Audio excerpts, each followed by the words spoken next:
This copyrighted telecast may not be reproduced, retransmitted, or used in any form without the authorized written consent of NASCAR Broadcasting. NASCAR would like to thank all of our loyal fans for your continued support, and we hope you enjoyed today's broadcast. Well, he's taking it easy. Jeff Gordon don't want to hear that. Off the track, here's the 12 car of Ryan Newman, and the splitter on the front of that car looks like a snow plow. He's picking up gravel. That's going to cause a little problem, too, because these rocks are going to fly off of that. You see the rocks flying all over the racetrack. David Reagan, the 6th car, first time ever at Watkins Glen, and that will indeed bring out, as you said, Andy Petrie, a full course caution. They got all kinds of gravel on the racetrack.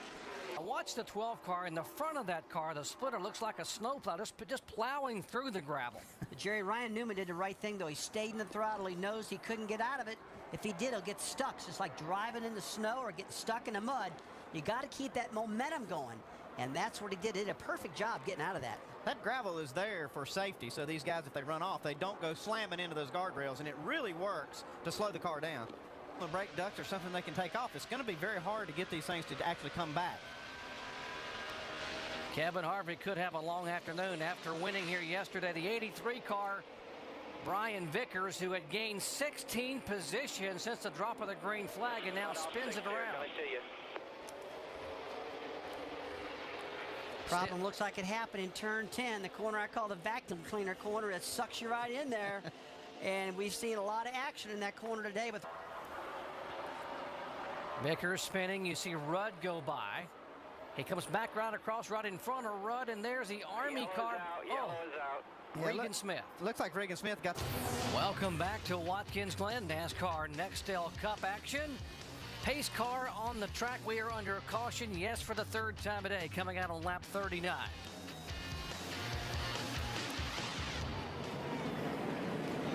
The 5 car of Kyle Busch involved with some contact just moments ago, and we will show you what brought out this caution flag here. Watch the 99 car. Looks like Carl Edwards dove inside of Kyle Busch here, and Kyle didn't see him, didn't know he was there. Gets spun around. That Mirage, he is coming up. He's moved up 2 positions. This could be a huge day for him. Let's go back up to Doc and give it our 4th caution of the day. Exactly, Susie. Yellow flag waving again here with 38 laps to go. Reed Sorensen, the 41 car. We were just talking a moment ago about the fact that the 41 car has spun and that he had not been on pit road since lap 16, was getting ready to come in another lap. He was actually coming in next time by. Now watch him headed into turn 11 as the caution's getting ready to weigh. Keep on digging. You got a car sitting that caution's out. Come on. That's the same incident we saw with the other. Make it to the end of the race. They made their last pit stop with about 38 laps to go, and none of them can really run that far unless they have cautions. As Casey Mears spun the car around in turn 1. And You're clear. There is. I think Jeff Green dives in the corner really hard. Casey didn't think he was there, didn't know he was there.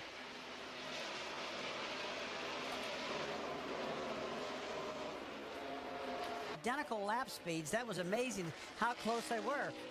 We got another spin. The 66 of Jeff Green is off in turn 1. That's the same spot that he had contact with Casey Mears, and Casey spun the last lap. Now you see Casey sneaking right up in the picture behind Jeff Green. It's like the same situation reversed for Jeff Green. Now he's got Bobby Labonte inside of him. See that wheel hop? He locks those rear wheels up. So Jeff Green knows what it feels like right now. They just swap the favor back and forth with you and say, hey, the guy's underneath you. You got to give him a little room.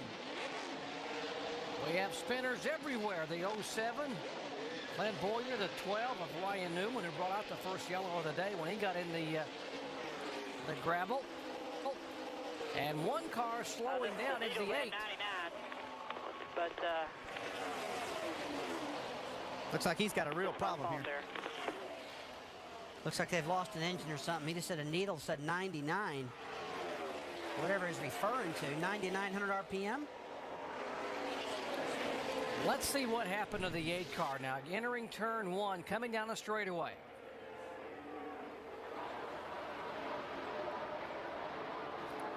Got some debris in the inner loop. Now the caution's coming out. Well, it doesn't look like he's got anything, a wheel hop problem, nothing like that. He just lost an engine. The drive in that car has gone away. So in the turn one, you see Clint Boyer getting in underneath Ryan Newman. And it looks like Clint got loose and actually slid up into Ryan Newman. They both go around. I don't see...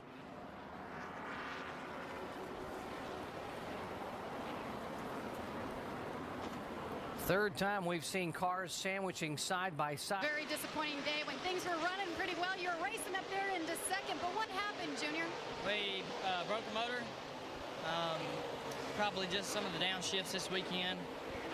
Motor doesn't like to turn over 10-3, so we did that a couple times during practice. During the race, we were doing good on our downshifts, but I had a ill handling car during practice, and the downshifts were real bad trying to slow the car down with the brake. We might have been up on the motor too much. You know, we had a good car, and we had a great engine up to that point, and so it sounds like it's still an exciting race. So, you know, I hate I'm not in it. We've had a good run going. All right, guys. Well, he has a smile on his face. 4 races remaining in the race for the chase. We have yet to see if Junior will jump up into that coveted top 12 spot. Doc? Guys off the course in the grass. Denny Hamlin was off. Then Tony Stewart was off. Great racing there for second position. And now the caution flag waves here with 23 laps to go. Man, I'll tell you, that inner loop, they were off, running through there, shortcut to Tony Stewart is on the throttle, gets through no problem. And Tony Stewart right on the back of Denny Hamlin, makes a left turn. They both go through the grass. All 3 of them. They're all through there. And Stewart never lifts. Then here comes Edwards. He runs off on the other side. And they both like running dirt tracks, so maybe that's what they're doing, because Stewart's one of the best. Out for the 6th time today. And here's the reason, the 45 car of Kyle Petty. Kyle Petty had been in the garage area for a number of laps, and oh, this is a big engine failure here. See all that fire, probably oil getting down on the headers, coming out of the engine. I don't care what happens. If you're racing another guy who's real close to you, it seems like every single race, you're bumper to bumper. You can't get away from that guy. Every championship hunt I've ever seen, he keeps doing it. Wow, Tony Stewart around. Big surprise. That's into turn one. We talked about brakes at the top of the show and how it's got to be really careful. We saw Kurt Busch yesterday. Take a look at a replay here. Getting into one, you see the car wheel hopping, spinning. A lot of the guys that wheel hopped and went off straight, but this wheel hop situation just turned Tony right around backwards. And thank gosh they paved that. That used to be a gravel trap a couple years ago. Watkins Glen, just 18 laps to go as Jeff Gordon will lead him down here. Denny Hamlin, one Pablo Montoya all the way across the racetrack. Oh, I saw that one coming. Truex gave the 42 of Montoya a shot. Oh! He gets hit by Jeff Burton in the left front. Yes, that's my fault. Told her to send it. The 29 car, Kevin Harvick, has heavy damage. Burton has damage. 2 of the Richard Childress cars are running in the top 12, are sitting parked in turn 1. Now, Harvick's really mad at Montoya right now. He's parked in front of him. He's not going to let him move. They both got an issue. Well, Kevin Harvick doesn't know exactly what happened here. He knows he got contact. Well, he from knows Pablo exactly what Montoya. happened. He didn't pull in front of him just to stop there. That's what happened. He's Well, mad. there's some other things that happened here. Let's see if they're going to fight. I want to see this. All right. Montoya is upset. Harvick is not a guy you want to mess with. Those batteries. What are you doing? Watch this. Oh, here we go.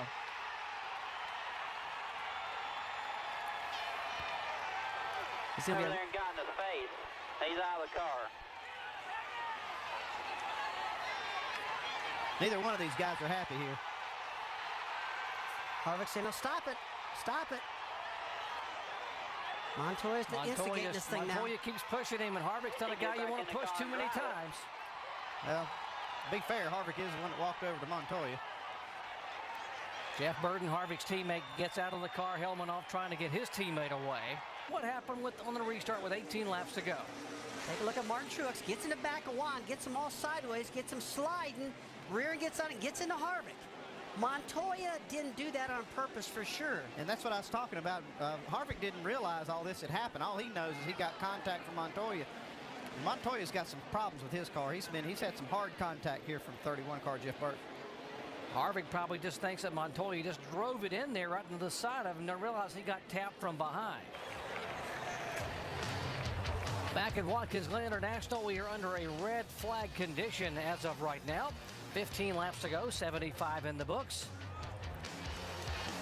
A big incident in turn 1 involving 3 key players. And just a moment ago, here's what's happened. A fan somehow gets out of the infield area, comes out on the track, and is trying to get Matt Kenseth's autograph. Oh, do you think alcohol had anything at all to do with that? Oh, my God. Kenseth's going, you're not going to believe what just happened here, guys. He jumps over the guardrail, runs back up, and then gets apprehended here. The 00 not so lucky, though, stuck in the gravel pit. P.J. Jones driving for David Rudeman, Michael Waltrip Racing.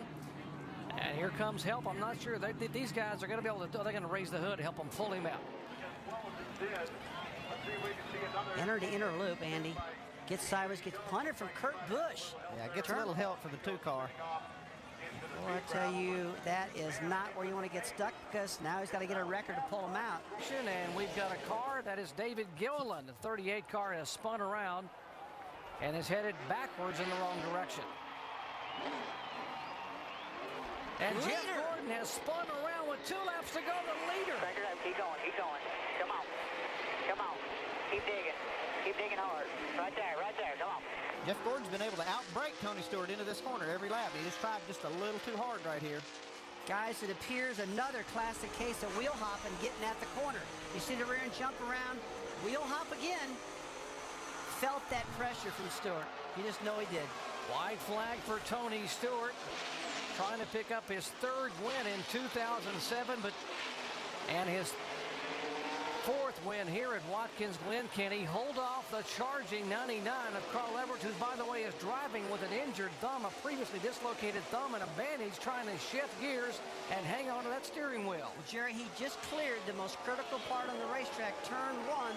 That has ate everybody's lunch today. He's just got to get through this inner loop clean. Let's watch him get through here.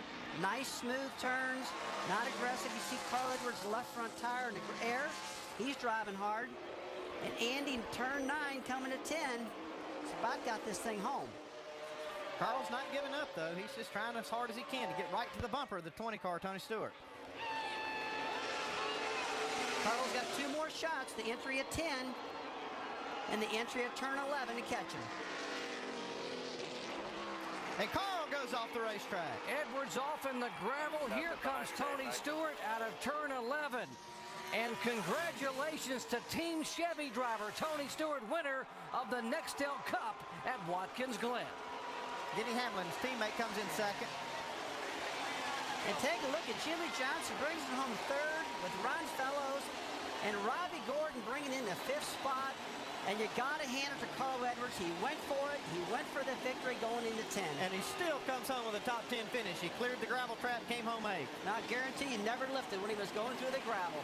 I have never seen a race like this in a long time. This is the wildest, most exciting race I've ever seen at Watkins Glen in a car tomorrow. You hung in there all day. I love road racing. Crazy. Tony Stewart picks up his 3rd win in the last 4 races after a 20-race winless streak dating back to last fall. He wins at Chicagoland and Indianapolis in back-to-back weeks, and now picks up a win here at Watkins Glen. Last turn here, turn 10 on the final lap. You see a bunch of dust. Somebody kicked up in this corner right ahead of these guys, and Carl just drove it as hard as he could in there and just couldn't stick. Hey, it's the last corner, guys. You got to go for it.